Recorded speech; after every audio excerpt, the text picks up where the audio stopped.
दोस्तों मनीष कश्यप को प्रशांत किशोर ने टिकट दे दिया है और सीट भी फाइनल कर दी है।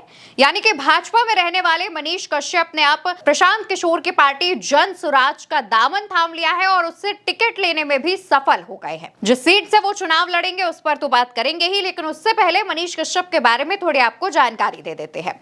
दोस्तों मनीष कश्यप बिहार के पश्चिमी चंपारण के रहने वाले हैं, वहां पर उनकी पैदाइश बताई जाती है।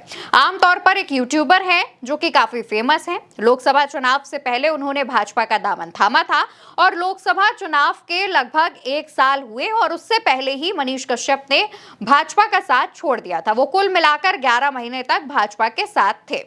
आरोप ये लगा था कि मनीष कश्यप जब पटना के हॉस्पिटल गए थे तो वहां पर डॉक्टरों ने उनके साथ मारपीट की और उनका साथ देने के लिए कोई भी भाजपा का नेता कार्यकर्ता नहीं आया।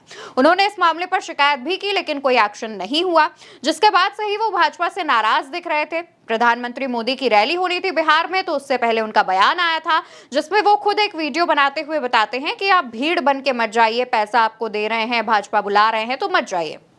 तब से ही लगने लगा था कि मनीष कश्यप भाजपा छोड़ सकते हैं। उसके कुछ समय बाद मनीष कश्यप फेसबुक पर लाइव आकर बताते हैं कि वो भाजपा से इस्तीफा दे रहे हैं, भाजपा का दामन छोड़ रहे हैं। इसके बाद मनीष कश्यप अपने अकाउंट से तमाम तस्वीरें शेयर करते हैं जिसमें उनको उनके गले में पीला गमछा देखा जाता है, यानी कि अटकलें लगनी शुरू हो जाती हैं कि अब वो जनसुराज में शामिल हो सकते हैं। इसके बाद मनीष कश्यप तस्वीरें पोस्ट करते हैं जिसमें वो प्रशांत किशोर के साथ नजर आ रहे हैं। प्रशांत किशोर ने सफेद कुर्ता पहन रखा है। उसके बाद ये साफ हो जाता है कि अब वो जनसुराज के साथ जाएंगे और इसके बाद ऐसा ही होता है। मनीष कश्यप जनसुराज का ना सिर्फ दामन थामते हैं बल्कि जनसुराज से टिकट लेने में भी कामयाब हो जाते हैं। अब ये जो टिकट है दोस्तों वो बिहार की चनपटिया विधानसभा सीट से मनीष कश्यप को दिया गया है। जी हाँ, ये वही सीट है जहां से साल 2020 में मनीष कश्यप ने निर्दलीय चुनाव लड़ा था और 9000 वोटों के साथ तीसरे नंबर पर रहे थे। यानी कि अब मनीष कश्यप वापस से उसी सीट पर चुनाव लड़ेंगे जहां पर वो तीसरे नंबर पर रहे थे। इस बार उनकी पार्टी जरूर बदल गई है। पहले वो निर्दलीय चुनाव लड़े थे 2020 में, लेकिन इस बार जब वो 2025 के विधानसभा चुनाव में उतरेंगे तो वो जनसुराज के टिकट पर, जनसुराज के चुनाव चिन्ह पर और प्रशांत किशोर के साथ उतरेंगे। मनीष कश्यप आमतौर पर यूट्यूबर के तौर पर तो फेमस थे ही, वो खुद को पत्रकार बताते थे, लेकिन तमाम लोगों का आरोप है कि वो अपने यूट्यूब चैनल्स पर फर्जी और फेक खबरें चलाते हैं। इस वजह से कई बार उनकी सोशल मीडिया पर ट्रोलिंग भी हुई।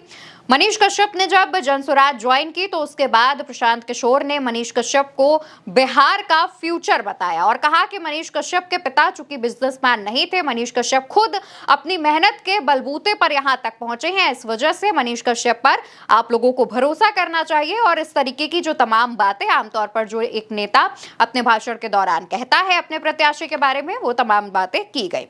तस्वीरें सामने आई जहां पर प्रशांत किशोर और मनीष कश्यप साथ नजर आ रहे थे। इससे एक बात साफ हो जाती है कि मनीष कश्यप अब विधानसभा चुनाव में भाजपा के खिलाफ जो बयानबाजियां हैं, भाजपा के धागे खोलते नजर आएंगे, क्योंकि एक समय में मनीष कश्यप खुद भाजपा में थे लेकिन भाजपा ने उनका उतना साथ नहीं दिया जितना मनीष एक्सपेक्ट कर रहे थे और इसका जो एक तरीके से गुस्सा है वो अब जब प्रचार करेंगे मनीष कश्यप तब निकालते हुए देखे जाएंगे। फिलहाल के लिए दोस्तों इस खबर में इतना ही। मनीष कश्यप के बारे में आपकी जो राय हो कमेंट सेक्शन में बताना बिल्कुल मत भूलिएगा और उल्टा चश्मा यूसी को याद से सब्सक्राइब करिएगा।